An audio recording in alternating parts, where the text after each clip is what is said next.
একদিকে বস। কথা, তুই একদিকে বস। কত বাচ্চাদের এটা? এটা কত বাচ্চাদের?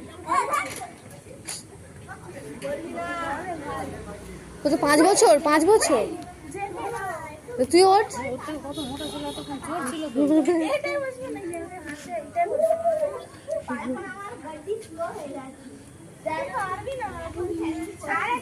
মিথি, জোরে করিস না, জোরে করিস না, পড়ে যাবে। তোমার বাজারে কি? দেখ দেখি এখন পারি কিনা। বাজারে কি করবো রে? মিথি, কি ধরবি? হাঁসের পিছন ধর।